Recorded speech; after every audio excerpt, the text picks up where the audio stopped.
Hello, everybody. Welcome to this week's edition of Parashat Pointers.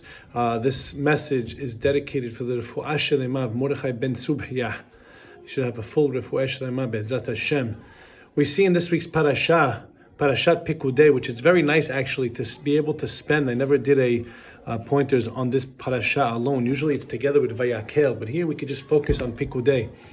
And in Pekudei, we see that finally the Mishkan is put up. It repeats the same things from the other parashiot, but here we're focusing on the fact that Moshe Rabbeinu actually erected the Mishkan. If you look at the pasuk, it says, "Vayihi b'chodesh harishon b'shana hashenit be'hal lachodesh hukam hamishkan." Hukam is like a passive word. It's very, very interesting. The Midrash Tanhuma, as quoted by Rashi, says something fantastic. It says that the people had all the pieces of the Mishkan, but they were unable to even lift it. It was so heavy, they couldn't put it up. And Hashem's like, don't worry. We're going to have Moshe Rabbeinu get involved with this. Now, Moshe Rabbeinu's like, how could I put up when hundreds and thousands of people couldn't put up? You think I could put up this heavy thing, this heavy Mishkan? Hashem said, just try, start the process. Come on, let's see. And Moshe Rabbeinu started the process of putting on the Mishkan, and Hashem took him the rest of the way, and it was miraculously the Mishkan was put up. That's why it says, Hukam HaMishkan, meaning it was up on its own, meaning not through Moshe Rabbeinu's effort. It was done miraculously. And the question that everybody asks, what's going on over here? The Midrash says that Hashem says to Moshe, make it look like you're putting up the Mishkan, and I'll do the rest. Really? So then, if that's how it was, then why does Moshe Rabbeinu have to even do anything? Let it just happen on its own. This is a very important idea. There's many things that I learned from here about Hishtadlut, but I want to focus on a different aspect.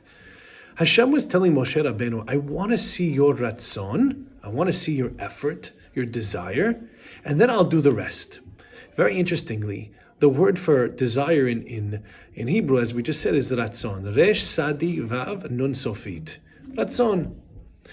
The same letters spell out the word sinor, which is a pipe. What is the sinor? What is the pipe which brings all the blessing to a person's life? It's all about the ratzon. It's all about the desire. When a boy sees that when he has a desire, that Hashem will help him the rest of the way, that will give him tremendous, tremendous motivation, because he's not alone. HaKadosh Baruch Hu is there to give him siyata d'shmaya.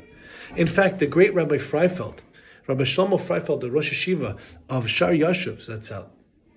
He used to have one question when he interviewed boys for his yeshiva. Do you have a desire to learn? Because he understood this idea. If the desire is there, then everything else will come into play. Everything else will work out. I just need them to have that ratzon. Rebbes and parents must understand this very clearly. Because when we're raising our children, all we can do is plant seeds. We can't do more than that. We have to pray to Hashem. Hashem, we're planting the seeds, but please, Hashem, give this guy the ratzon to do it. And the way they're going to have the ratzon is when they hear this message that when they just want to try, Hashem is going to help them. This is the message that gave Moshe the encouragement to go forward and to put up the Mishkan. Just try, and the rest will happen. I recently read in the Circle magazine, it's a kids magazine, but let me tell you something, it's the only magazine I read, Circle magazine, and many adults love it. I recommend it for all your children. So Circle magazine had a piece about a man named Eric Weihenmayer. And it was about a man that climbed Mount Everest. We know that it's very, very hard. Many people die on the way to try to accomplish the great feat of climbing Mount Everest. I mean, it's cliffs, it's ice, it's crazy. And he did it. Now, what's so special about this man that the Circle magazine did a whole piece about him? You know what's so special about him? He's blind. Shocking. A blind man decided he's going to go up to Mount Everest. And you know what? He climbed Mount Everest.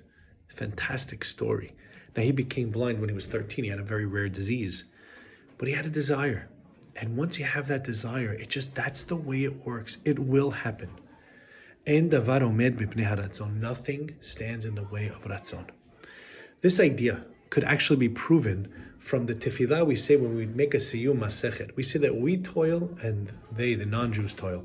We toil and we get rewarded, and they toil and they don't get rewarded.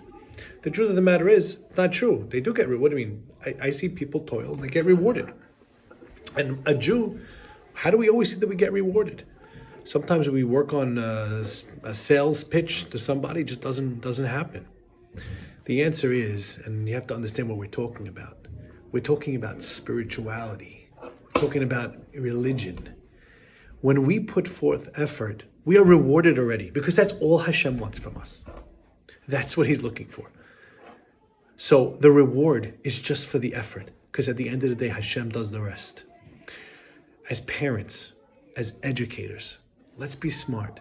Let's talk to our children about what's really, truly important. The motivation, the ratzon. Let's give them that ability to get the siyata d'shmaya to start, and they will see so much success in everything they do. Shabbat Shalom.